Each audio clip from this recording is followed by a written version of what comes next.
Magandang araw po sa inyo lahat. Napaka-importante ng araw na to kasi para sa ating lahat to.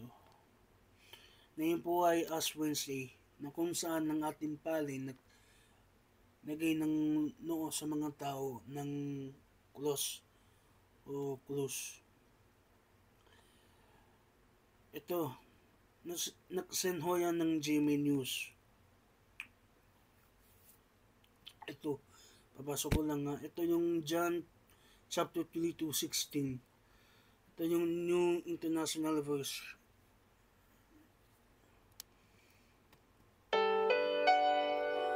For God so loved the world that He gave His one and only Son, that whoever believes in Him shall not perish but have eternal life.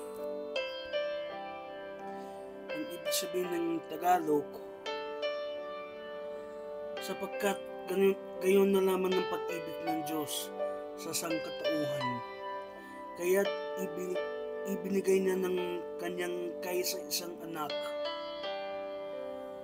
upang ang sinumang sumampalataya sa kanya ay hindi mapahamak kundi magkaroon ng buhay na walang hanggan. Yan po ang Bible verse ng John chapter 3 to 16. Ito nagsimula na ang Kwaresma o Lent ngayong araw na to, Ash Wednesday. Narito ang mga importanteng petsa para sa mga Katoliko hanggang Semana Santa o Holy Week. Ash Wednesday, ngayong araw na to, ang araw na yun. Palm Sunday, April 13. Monday, Thursday, April 17. Birthday ng kapatid ko. Good Friday, April 18. Black Saturday, April 19. Hanggang sa April 20, Easter Sunday. O kumbaga sa Tagalog, Huwebes Santo, yan, April 17.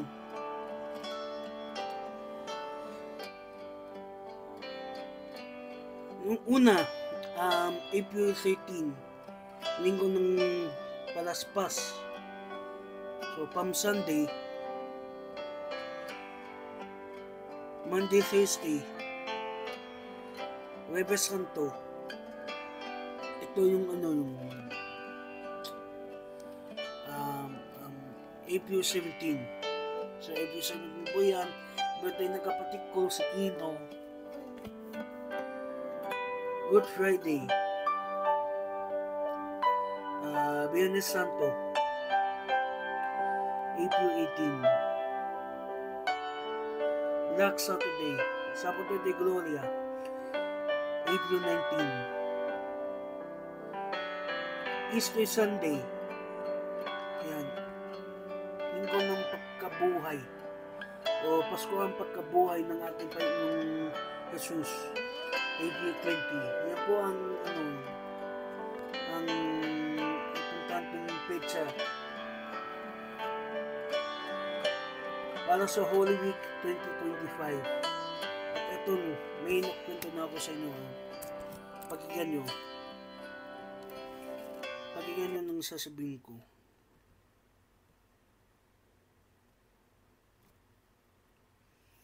Ito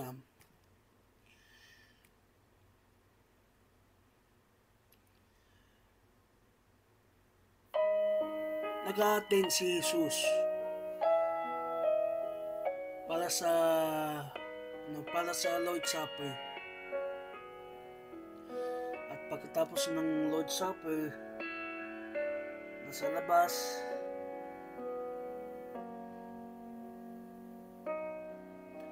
nagdasal na siya.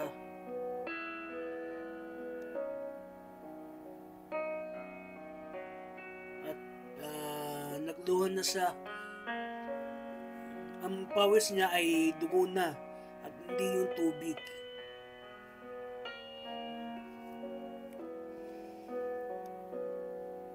So, ang sabi yan dun sa Luke chapter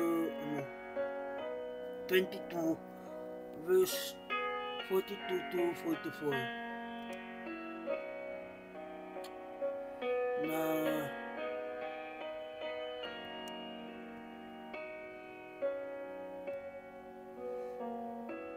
Ama,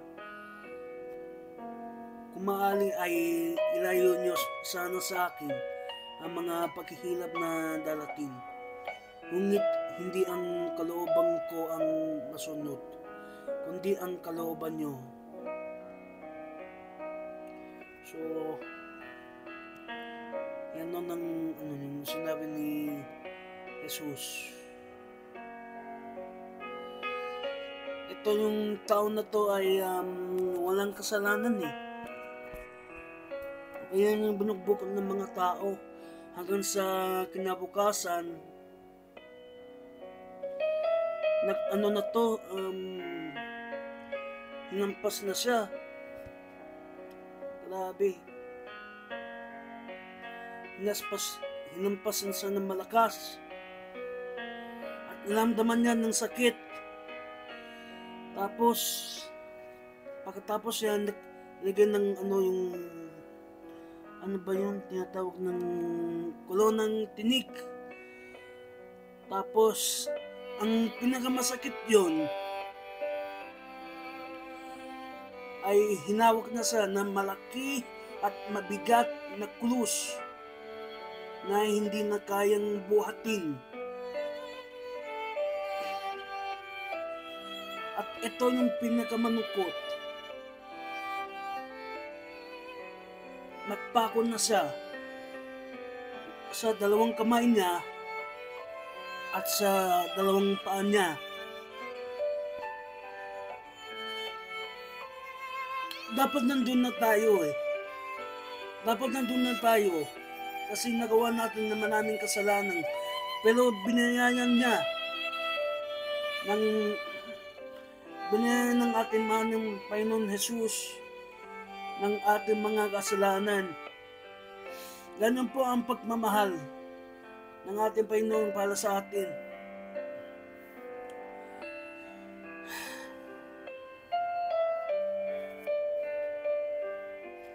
Kaya habang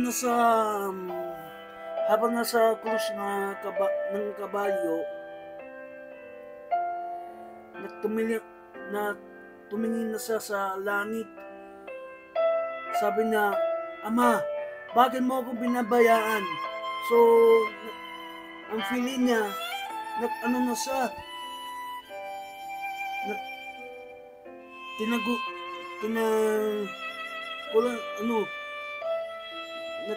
talikod na siya ng kanyang Diyos, ng kanyang Ama.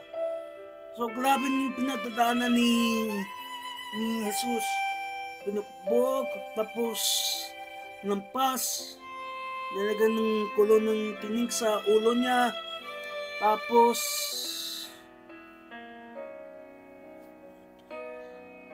binuhat na siya ng malaking at mabigat ng krus at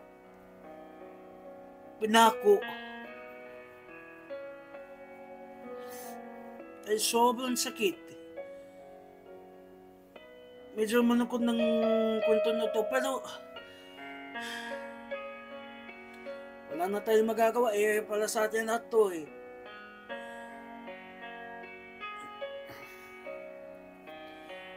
Para sa atin na lahat to ng kwento na to.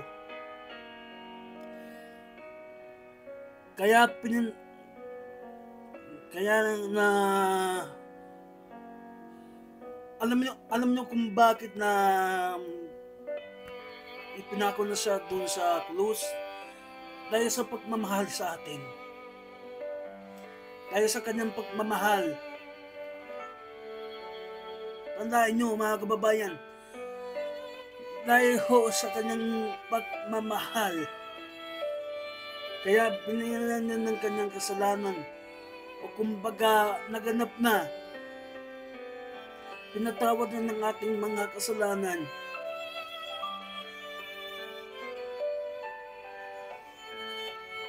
Yun ang sinasabi ko, dapat nandun na tayo eh. Kasi nagawa natin ng mga kasalanan doon, dito. Pero, binalayan na ng ating Panginoon Jesus yung ating mga kasalanan. O binalayan na ng ating manang Jesus ng ating mga kasalanan. Ganun ho ng kamahal ni Jesus sa atin. Para sa atin na to,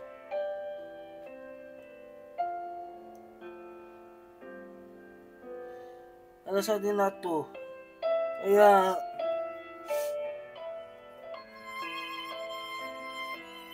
pagkatapos ng isang araw, magdiwanan na tayo na muling pagkabuhay ni Jesus sa Easter Sunday, April 20.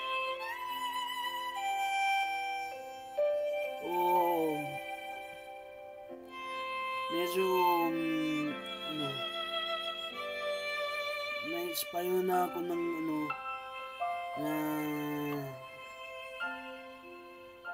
kaya na ako nagsabi kasi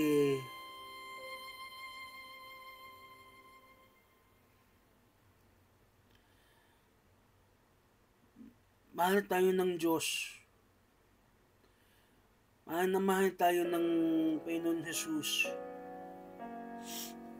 Kaya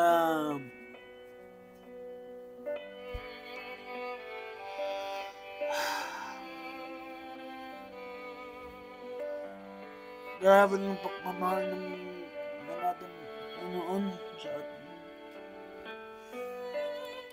Anyway,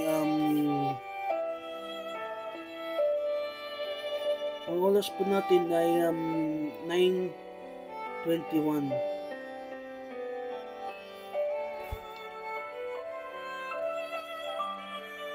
So, gaganda na ako ng konti.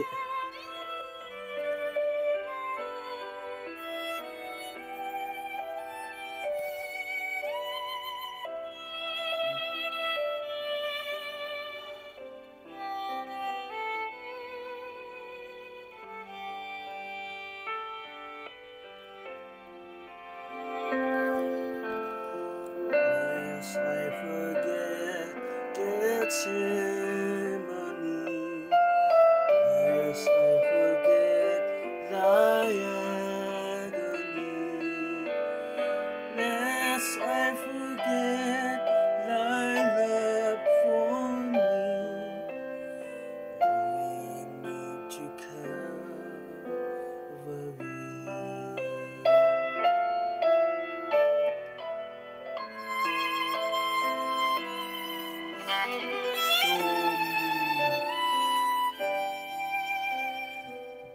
Maraming salamat sa panonood sa video na to. Sana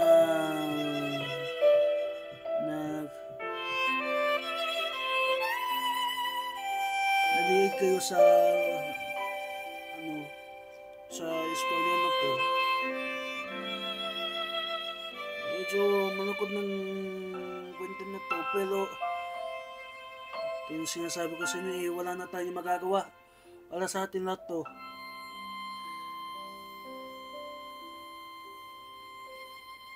Anyway, salamat po sa inyo at mahal tayo ng Diyos at mahal na mahal ko kayo. Ingat po kayo.